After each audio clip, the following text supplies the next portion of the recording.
अस्सलाम वालेकुम प्यारे दोस्तों, welcome back to the channel. आज आ गए हैं हम एक बार फिर से अपना व्लॉग लेकर, वो भी काफ़ी दिनों बाद। और व्लॉग के साथ ही मैं आपको दिखा रही हूँ हमारे घर में एक नई चीज़ जो है दरियाफ्त तो नहीं हुई, लाई गई है, वो भी ज़बरदस्ती। वो है ये चारपाई। हस्बैंड को कुछ ज़्यादा ही पंजाब याद आ रहा था तो वो शायद इसी वजह से ले आए हैं चारपाई। लेकिन ये कुछ दिन का मेहमान है, मैं इसे ज़्यादा दिन रहने नहीं दूँगी। साले को बम से उड़ा दूंगा। आज मैं बना रही हूँ हस्बैंड की फरमाइश पे पेशावरी मटन रोस्ट, जिसमें ये चर्बी है दुम्बे की और साथ ही आलू, प्याज, हरी मिर्चें, अदरक और लहसुन, ये चीज़ें जाएंगी। और अलग से हमारा मटन जो है तो मिट्टी के बर्तन में बनता है ये, हल्की धीमी आंच पे तकरीबन 2 से 3 घंटे में। तो आलू सबसे पहले नीचे वाली तय में बिछा कर फिर उसमें प्याज, चर्बी, क्योंकि चर्बी का जो निकलेगा ऑयल उसी से ये पकेगा, इसमें एक्स्ट्रा ऑयल हम नहीं डालते। जायके की अगर बात करें तो ये बहुत ही नॉर्मल सा जायका होता है, ना इसमें मिर्चें होती है, बस नमकीन सा होता है।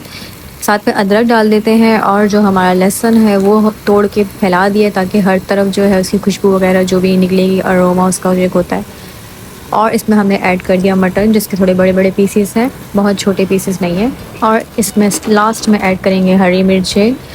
आपकी मर्ज़ी है, आप जितना मिर्च मसाला डालना चाहें तो वो कुछ और बन जाएगा, लेकिन इसमें टमाटर ऐड करेंगे और मिर्चें भी उतनी ही, बस थोड़ा बहुत स्पाइसी हो जाए।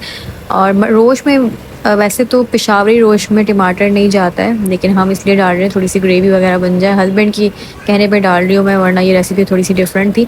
इसमें काली मिर्चें, धनिया पाउडर भी जो ऐड किया है, हल्का फुल्का जो है कुटा हुआ था वो भी अपने तरफ से ऐड किया है। और थोड़ा सा इसमें पानी डालेंगे और इसको हम कर देंगे बंद। और बंद करने के बाद इसको चारों तरफ से हम आटा लगाएंगे ताकि उसके अंदर की जो हीट है या भाप वगैरह जो भी है वो अंदर ही रहे, बाहर ना आए, और अच्छी तरीके से उसको स्टीम मिले। और 2 घंटे के लिए हम इसे बिल्कुल भूल जाएंगे और 2 घंटे बाद आकर देखेंगे कि इसकी क्या कंडीशन है और क्या तैयार होता है। दुआ है कि कुछ अच्छा ही तैयार हो। आँच इसी कर लेते हैं बहुत कम, इतनी हल्की कि बस ये हल्की आँच में पकता रहे 2 घंटे तक। तेज़ करेंगे तो जल जाएगा। और 2 घंटे हो गए हैं इस जनाब को, ये कमरे से नहीं निकल रहा। जब से शाम से चारपाई आई हुई, तकरीबन 6-7 बजे से घर आई है, ये चारपाई लेकर आए हैं, ये तब से निकल ही नहीं रहा। जबकि ये कभी अकेले कमरे में बैठता नहीं है, हमेशा हमारे आगे पीछे घूम रहा होता है। लेकिन आज ये कह रहा है तुम सब भाड़ में जाओ, ये चारपाई ही सब कुछ है मेरे लिए आज।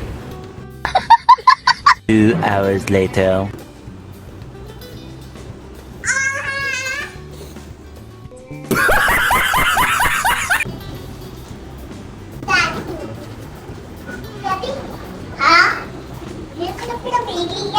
शाबाश बेटा, बहुत बढ़िया। 2 घंटे हो गए हैं, देखते हैं इसकी कंडीशन क्या है, खोल के चेक करते हैं। इसके अंदर की जो हीट थी उससे जो है हल्का फुल्का सा आटा हट गया था, फिर मैंने दोबारा लगाया और वो फिर सारी हीट बाहर निकल रही थी। खैर ये तकरीबन रेडी हो गया है, शक्ल से ही लग रहा है, क्योंकि ऑयल वगैरह ऊपर आ गया। चूल्हा बंद कर दिया, लेकिन ये अब तक जो है उबल ही रहा है, क्योंकि ये बहुत ज़्यादा गर्म हो जाता है ये हांडी। तकरीबन अगर आप खाना बनाकर चूल्हा बंद कर देते हैं तो 3-4 घंटे तक वो बिल्कुल ही गर्म रहता है। इसको करते हैं डिश आउट और खा के दिखाते हैं, बताते हैं कि कैसा बना। हमने 2-4 जगहों से मटन रोस्ट ट्राई किया और हमें जो जायका आज तक समझ आया वो यही है कि इसमें सिर्फ मटन का जायका होता है और नमकीन होता है, और अगर आप थोड़े बहुत स्पाइसेस घर के ऐड करते हैं तो उसका जायका हल्का फुल्का आता है, और इसमें कोई स्पेशल चीज़ नहीं होती है। गोश्त भी हमारा बहुत अच्छा गल चुका है। और अब मैं दिखाती हूँ आपको, अम्मी के घर से ये आया है मटन पुलाव और साथ ही ड्रैगन फ्रूट इससे पहले एक दफ़ा ट्राई किया था, नॉर्मल सा टेस्ट था। और साथ ही ये तरबूज या खरबूजा है। The next day. क्या हुआ? क्या? चलो। क्या? क्या?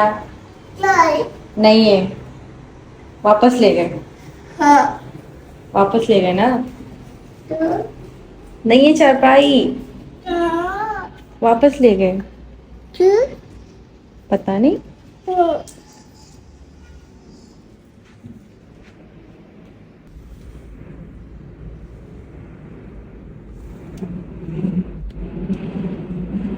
क्या हुआ?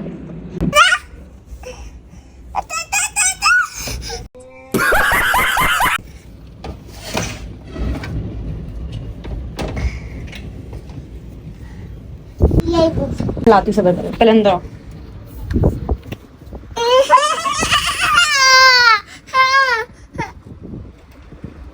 गिर जाएगा।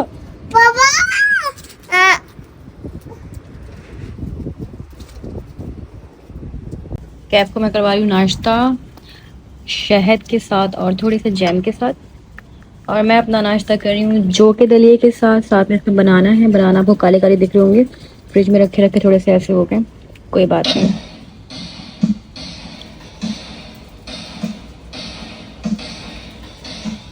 आज मैं मैंने फ़र्स्ट टाइम इसे जो है छीला है ज़िंदगी में पहली बार, और सेकंड टाइम खाने का एक्सपीरियंस है।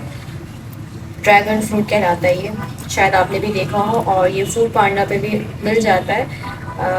ये छोटा सा जो होता है तकरीबन 1800 या 2000 तक का मिल जाता है एक पीस। पाकिस्तान में इसकी काश्त नहीं है, इस वजह से मेरे ख्याल में ये ज़्यादा महंगा मिलता है यहाँ पे।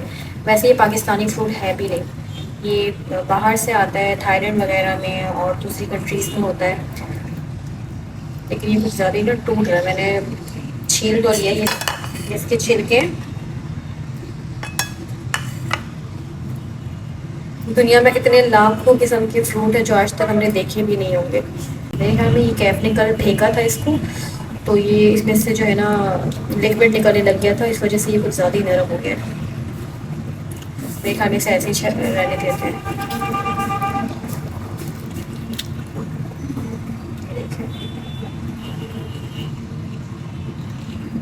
कलर चेक करें कितना कलर निकल रहा है।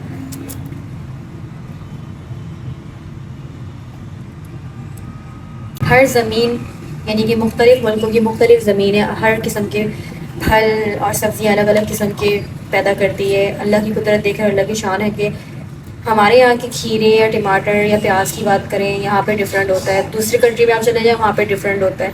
तो ज़मीन की बात होती है कि हर मुल्क की मिट्टी अलग होती है। अच्छा, वैसे जितना ये दिखने में खूबसूरत उतना खाने में है नहीं। दिखने के हिसाब से इसको होना चाहिए था कुछ खट्टा मीठा सा, जैसे कीवी होता है। लेकिन ये अगर कीवी की बात करें वो ज़्यादा मज़ेदार है इसके मुकाबले में। ये थोड़ा फीका सा अजीब सा एक फ्लेवर है, मतलब आप अगर कहें बहुत कोई मज़ेदार किस्म का नहीं है। कहते हैं ना सूरत पे ना जाओ सीरत पे जाओ, वो वाला हिसाब है कि इसकी सूरत बड़ी अच्छी है लेकिन सीरत नॉर्मल है, बस गुजारे लायक है, कोई बहुत ख़ास नहीं है, नॉर्मल है। the next day. सुबह के बज रहे हैं 6:30 बजे उठी थी मैं, 7 बज रहे हैं। तो अभी हम कर रहे हैं नाश्ता।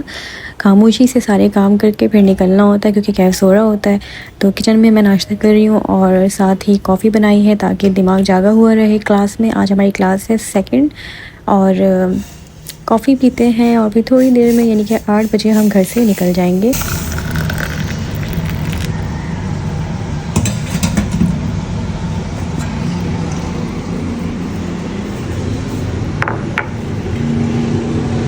कभी आपके साथ ऐसा हुआ है कि आप जल्दी जल्दी में तैयार हो रहे हो और सॉक्स पहने हुए हो दोनों पाँव में, लेकिन फिर भी आप ढूंढ रहे कि सॉक्स कहाँ हैं?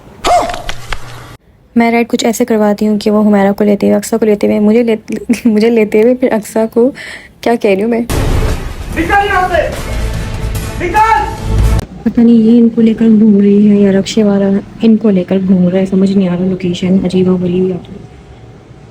कब से वेट कर रही हूँ, अभी तक पहुँच ही नहीं है।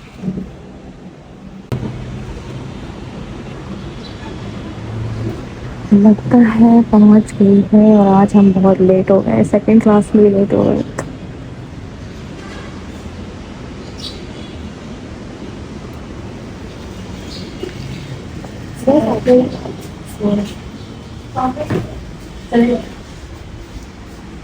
बड़ी देर बाद ये आखिर आ गई है और मैं निकल गई हूँ क्लास के लिए। अक्सर नक्शे में ही बैठी हुई मेरा वेट कर रही है। तो चलते हैं और देखते हैं कि आज की क्लास कैसी रहती है।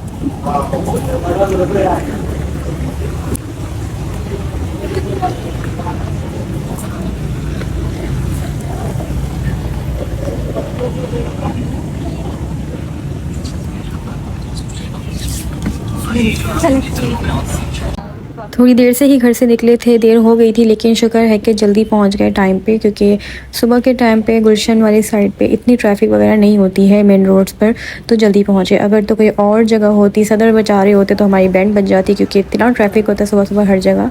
बहरहाल यहाँ पर ट्रैफिक नहीं था तो टाइम पर पहुँच गए। अब लगाते हैं अटेंडेंस और चलते हैं क्लास में।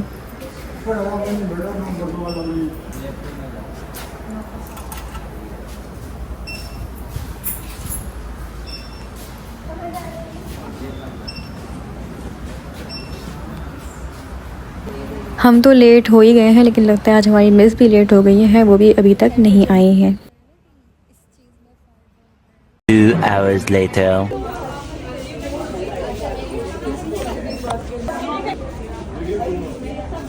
क्लास हो चुकी है हमारी ख़त्म और आज की क्लास भी अच्छी रही और अब हम चलते हैं घर। मौसम इत्तेफाकी बात है, जिस जिस दिन हमारी क्लास है हर दिन मौसम बहुत अच्छा है और बहुत प्यारा होता है, जैसे कि आपको नज़र आ रहा है।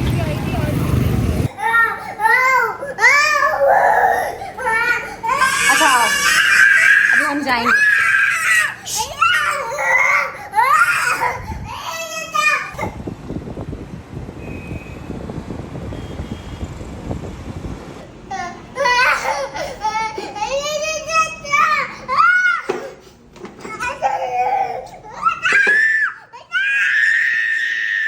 तो किस बच्चे ने घर आसमान पे सर पे उठा दिया था। अब ये इसलिए लेटा हुआ है क्योंकि मैंने इससे कपड़े और पैम्पर वगैरह निकाला, तो ये समझ गया कि हम कहीं जा रहे हैं। शराफत से लेट गए कि मैं इसे तैयार करूं और जूते यहाँ पड़े हुए और थोड़ा सा शांत हो गए, वरना ऐसे रो रहा था जैसे कोई मर गया हो, है ना? ऐसी बात है ना। और मौसम इतना प्यारा हो गया अचानक।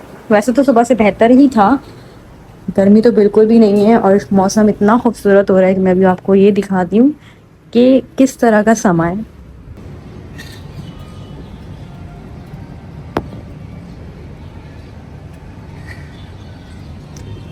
हल्की हल्की जो है ना फुहार पड़ रही है, जैसे शावर्स टाइप, और उनकी उसकी स्पीड इतनी है कि मतलब ये आप देख रहे हैं ग्रिल में पानी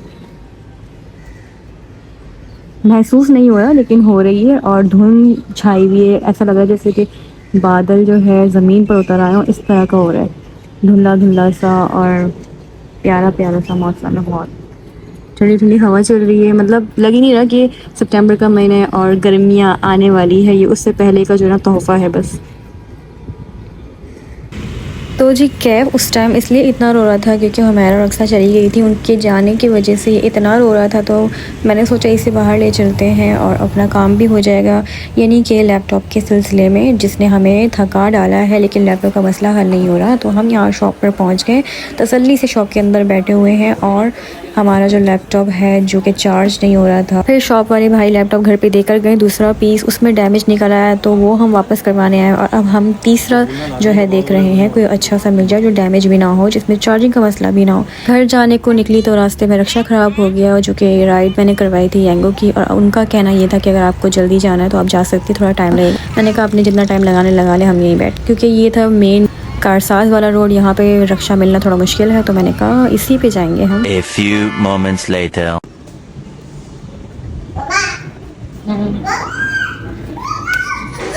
क्या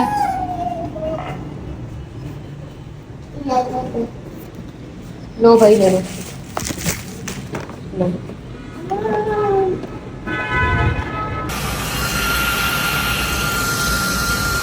नो ओ ये क्या किया है? ये क्या है? या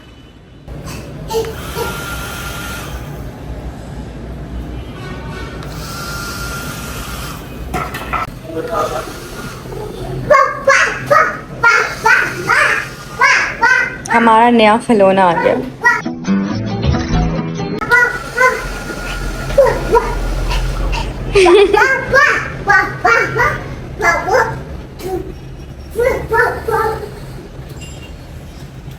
सुबह सुबह मैं उठी तो मैं अचानक खिड़की पे मेरी नज़र पड़ी तो देखा कि खिड़की पे ओस पड़ रही है, और इसका क्या मतलब है? ये तो सर्दियों के बाद यानी कि जब गर्मियाँ शुरू होने वाली होती तब होता है, लेकिन अभी क्यों हो रहा है समझ नहीं आया। शायद मौसम ज़्यादा ठंडा है या बारिश का, इस वजह से। कहना क्या चाहते हो?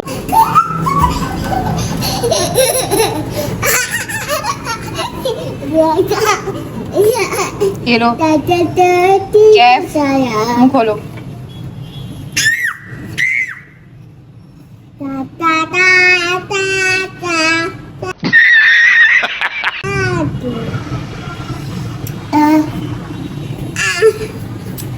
मैं जा रही हूँ। आज है हमारी 3rd क्लास और मैं यहाँ पर नाश्ता कर रही हूँ। सुबह के बज रहे हैं 7, कर रही हूँ नाश्ता। इसमें मैं जो है शहद डाल के खा रही हूँ क्योंकि चीनी नहीं डाला, और हस्बैंड ने क्या डाला ये डाल के खाया है, जैम। मुझसे जैम डाल के बिल्कुल खाया नहीं जाता। खैर, नाश्ता करेंगे, साथ में मैंने कॉफ़ी बनाई है क्योंकि फ़र्स्ट क्लास में मैं बगैर नाश्ते के गई थी और सारी ज़िंदगी ही जहाँ भी गई हूँ, स्कूल कॉलेज कहीं भी बगैर नाश्ते की ही गई हूँ। आदत ही नहीं थी कभी, तो फ़िलहाल अब जो है मुझे इतनी सोने की आदत हो चुकी है ना सुबह की। क्लास में फ़र्स्ट डे जो है ना मुझे नींद आई थी और सुस्ती सी चढ़ी हुई थी, तो मैंने सोचा नेक्स्ट क्लास से मैं नाश्ता भी करूँगी प्रॉपर और कॉफ़ी या चाय लाजमी पी कर आया करूँगी ताकि मेरा दिमाग जागे। तो सेकंड क्लास में जब मैं कॉफ़ी पीकर गई थी तो मुझे नींद नहीं आई थी और मैं एक्टिव थी। तो अब मैंने सोचा मैं अच्छे से फ़ोकस करूँगी, इसके लिए मुझे चाय या कॉफ़ी पीना लाजमी है। बहरहाल नाश्ता वगैरह करते उसके बाद फिर मैं राइड करवाऊँगी ताकि हुमैरा और अक्सा आ जाए और फिर हम निकलेंगे क्लास के लिए, तब आपसे मिलते हैं। आज फिर इतने लेट हो गए हैं और अभी पहुँच ही गई होगी तकरीबन, मैं देखती हूँ। राइड में तो यही शो हो रहा है कि पहुँच गई है।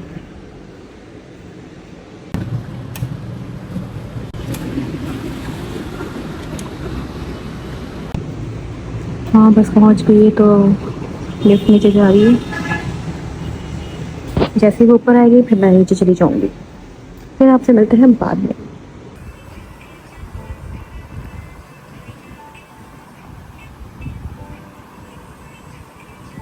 अब आप ये सोच रहे होंगे कि सुबह नाश्ता कर रही थी और उसके बाद अचानक ऐसा क्या हुआ कि खुद ही फ्रंट पे आ गई। फ्रंट पे तो खैर नहीं आई हूँ। हुआ ये था कि हम गए थे अपनी क्लास के लिए, थर्ड डे था हमारा। हम पहुँच चुके थे और बस रोड क्रॉस करना बाकी था। तो फर्स्ट डे और सेकंड डे हम रशिया में गए थे, थर्ड डे हमने सोचा चलो आज बस में जाकर ट्रैक करते हैं। और फर्स्ट टाइम बस में जब गए तो एक तो खड़े होकर जाना पड़ा। तो पहुंच चुके थे, हमने कहा चलो हम इस चीज़ में सक्सेसफुल हो गए हैं कि हम बस में भी जा सकते हैं। कॉलेज की बहुत सारी लड़कियां जा रही थी, हम भी साथ ही थे। तो ज़्यादा लंबी नहीं करना चाहती, बस ये बताना चाह रही थी कि वहाँ पे हमारे साथ एक हादसा ये हुआ। रोड क्रॉस कर रहे थे तो अक्सा अक्सा मेरे साथ ही थी और एक स्टेप या दो स्टेप रह गए थे कि हम आगे बढ़ते और अपने जो है ब्रांच में चले जाते। तो हुआ ये था, अचानक एक स्पीड से बाइक आई और उसने इतने ज़ोर से अक्सा को हिट किया। मैं तो उसके साथ ही थी, मुझे समझ नहीं आई कि मैं कैसे बच गई। और हम दोनों जब साथ थे, ज़ाहिर सी बात है अगर बाइक हिट करती है आके तो दोनों को साथ ही उसने उड़ाना था या गिराना था, जो भी है।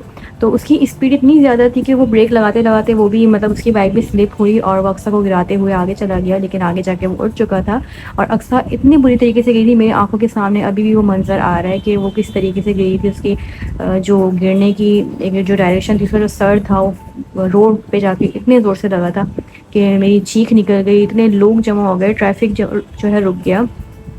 तो फिर लोगों ने कहा से उठाओ उठाओ से रोड पे बिठाओ साइड पे। और मैं उससे बस यही पूछे जा रही थी तुम्हें लगी तो नहीं, तुम्हें लगी तो नहीं। लेकिन उस टाइम उसकी भी कैफियत कुछ ऐसी थी शॉक्ड वाली कि समझ ही नहीं पा रही थी कि हुआ क्या है। मुझे खुद समझ नहीं आ रहा था, बस मैं यही पूछे जा रही थी तुम ठीक हो, तुम ठीक हो। तो बहरहाल फिर तो उसे जब बिठाया रोड में तो काफ़ी लोग जमा हो गए थे और सबने कहा इसका स्कार्फ उतारो, देखो सर तो नहीं फट गया। मुझे भी ये डर था कि उसका सर ना फट गया हो जिस तरीके से वो गिरी थी, क्योंकि मेरी आंखों के सामने सब कुछ हुआ। तो बहरहाल फिर उसका स्कार्फ उतारा और फिर चेक किया तो काफ़ी ज़्यादा सूज गया था। और मुझे तो ये डर था कि अंदर से कोई अंदरूनी चोट ना आ गई हो। तो हर कोई कह रहा था पेन किलर ले आओ। अब सुबह सुबह का टाइम होता है, आपको पता है मेडिकल स्टोर वगैरह खुले हुए नहीं होते हैं और वो ऐसी जगह है वहाँ पर दूर दूर तक कोई मेडिकल स्टोर, कोई हॉस्पिटल, कोई क्लिनिक नहीं है। तो बहरहाल तो मैंने कहा हम ऊपर चलते हैं, यानी कि अपनी क्लास के आसपास या टीचर्स वगैरह से पूछते शायद किसी के पास पेन किलर हो। हम गए और सबसे पूछा तो पता चला कि किसी के पास भी नहीं है। और मैंने हुमैरा को कॉल की तो उसने फिर आगे कॉल की उसके मामू को, क्योंकि बैलेंस नहीं था। और फिर जब वहाँ से कॉल रिसीव नहीं किया गया तो फिर उसकी कंडीशन ऐसी थी, वो बहुत रो रही थी, उसको दर्द इतना ज़्यादा उसके सर पे हो रहा था। तो हमने कहा चलो हम खुद ही घर चलते हैं, क्योंकि उसको बर्दाश्त नहीं हो रहा था जो तकलीफ़ थी। मिस ने भी कहा आप लोग जा सकते हैं, अगर जाना चाहें मैं नेक्स्ट क्लास में आप लोगों को गाइड कर दूँगी, जो भी आज का लेक्चर है सब कुछ बता दूँगी। तो हम वहाँ से निकल कर घर आ गए और घर आने के बाद फिर वो हॉस्पिटल उसकी अम्मी और भाई वगैरह से लेकर गए, हमने बुलवाया उन्हें। तो उसे इंजेक्शन वगैरह लग गया। लेकिन पूरा दिन आपको पता है जब एक झटके से आप रोड पे गिरते हो तो उसके बाद कितनी चोट लग सकती है, या जिस्म में जो झटका लगता है, गर्दन में जो झटका लगता है वो फिर आहिस्ता आहिस्ता ही फील होता है। तो रात को फिर उसकी जो है मज़ीद तबीयत ऐसी हो गई थी कि उसको ज़ाहिर सी बात है सर में एक चोट तो लगी। अल्लाह ने बहुत बड़े हादसे से बचाया है, लेकिन चोट तो लगी थी। लेकिन अंदरूनी चोट नहीं लगी। नेक्स्ट डे जब उसने एमआरआई वगैरह करवाया तो अंदरूनी कोई चोट नहीं थी। अल्लाह का शुक्र है कि बचत हो गई, लेकिन मेडिसिन वगैरह उसको दी, पेन किलर वगैरह उसको दिए ताकि वो जल्द जल्द ठीक हो जाए। तो बहरहाल इसलिए फिर व्लॉग आगे नहीं कंटिन्यू कर सकी। ऐसा नहीं हो सकता कि भाई एक्सीडेंट हो रहा तो व्लॉग बना रहे हैं कि भाई एक्सीडेंट हो गया। और ऐसे सिचुएशंस में या किसी भी ऐसे सिचुएशन में जिसमें हम बहुत ज़्यादा परेशान होते हैं या सीरियस कंडीशंस होती है तो उसमें व्लॉग का बनाना मेरे नज़दीक अच्छा अमल नहीं है। अब बड़े बड़े व्लॉगर्स को आप देखते हैं कि भाई जी एक्सीडेंट हो गया व्लॉग बना रहे हैं, और कोई इमरजेंसी हो गई व्लॉग बना रहे हैं, कोई मर गया व्लॉग बना रहे हैं। तो इस तरह की चीज़ें नहीं होनी चाहिए। नॉर्मल व्लॉग बनाएं। ये नहीं कि आप ख़तरनाक हद तक जो सिचुएशन चल रही है उसमें भी आप शुरू हो जाए जब एक्सीडेंट हो गया, फलां चीज़ें हो गई है। बंदे को खुद भी होश नहीं होता ऐसी हालात में, चाहे आपके फैमिली मेम्बर परेशानी में हो, तकलीफ़ में हो, तो इन चीज़ों का व्लॉग नहीं बनाया जाता और ना ही बन सकता है। तो इसलिए मैं अभी आपको ये सारी स्टोरी बता रही हूँ क्योंकि नाश्ता करने के बाद हंसना नहीं चाहिए। नाश्ता करने के बाद की जो भी सिचुएशन थी, आगे हम पहुंच ही नहीं पाए और व्लॉग का सिलसिला वहीं घर में ही रुक गया था मेरे। तो इसलिए फिर ये वाला पार्ट मैं अपलोड करूँगी लास्ट में, ताकि आप लोगों को बता सकूँ कि हुआ क्या था। तो आप सब दुआ करिएगा कि वो जल्द से जल्द ठीक हो जाए। और जब तक मैं व्लॉग अपलोड करूँगी मेरे हिसाब से 2-4 दिन में, तो तब तक वो ठीक हो चुकी होगी इंशाल्लाह। घर आने के बाद जब हस्बैंड को पता चला कि हम बस में गए थे, और उन्होंने तो सुनाई वो एक अलग थी कि वो छोड़े कि क्या हुआ उसका, क्योंकि वो क्या, मैं खुद भी बचपन में कभी बस में अगर बैठती थी तो ये होता था कि अम्मी के साथ जाते थे कहीं, और फिर थोड़ी बड़ी होना शुरू हुई तो मैं ज़िद करती थी कि मुझे बस में नहीं जाना। मुझे बस में एक अजीब सी मतलब कैफियत होती थी, मुझे अच्छा नहीं लगता था बहरहाल। तो अम्मी मुझे बहुत गालियाँ देती थी कि तुम बस में नहीं बैठती हो, और फिर मेरी वजह से वो रिक्शे में जाना पड़ता था उन्हें, और मतलब वो एक अलग स्टोरी है। लेकिन अब मैंने सोचा था कि अब हम जाया करेंगे, और अगर बस सीधा हमारे इंस्टीट्यूट के पास गुजरती है वहाँ से, तो हमें बस में जाकर भी देखना चाहिए कि ये हमारे लिए ठीक है या नहीं है बहरहाल। तो वो फिर ये था कि जिस बंदे ने, यानी कि मेरे भाई ने या मेरी अम्मी या सगी अम्मी, सब ने ही हमें बहुत डांटा कि तुम लोगों को 2 पैसे बचाने के चक्कर में बस में जाने की क्या ज़रूरत थी। तो हमने कहा हमने बस ट्राई करना था। चले गए पहला दिन के देखने के लिए कि कैसा एक्सपीरियंस होता है, और पहले दिन ही ऐसा हो गया हादसा। तो बस ये नसीब में शायद लिखा था, ये होने को तो कोई टाल नहीं सकता। नसीब में जो चोटें लिखी हुई होती वो तो मिलती ही हैं, चाहे आप घर पे बैठे हो या बाहर जाएं। तो इसी तरीके से मैं भी जो है, जब मेरा हाथ टूटा था तो मेरा कोई मेजर एक्सीडेंट नहीं हुआ था, सामने से कोई गाड़ी आ गई, इस तरह का कोई सीन नहीं था। बस चलती हुई बाइक से मैं उतरने को थी कि मैं बाजू के बल गिरी, और क्योंकि बाइक चल रही थी, बहुत ज़्यादा स्पीड नहीं थी उसकी, लेकिन जब मैं बाजू के बल गिरी तो मेरा जो हड्डी दोनों अलग हो गई एल्बो के पास से।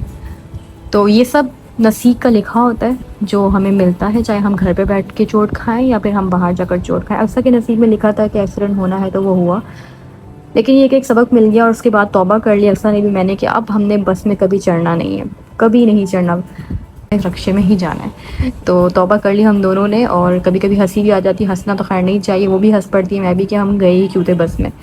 तो बस ये एक छोटा सा हमारे साथ हो गया था।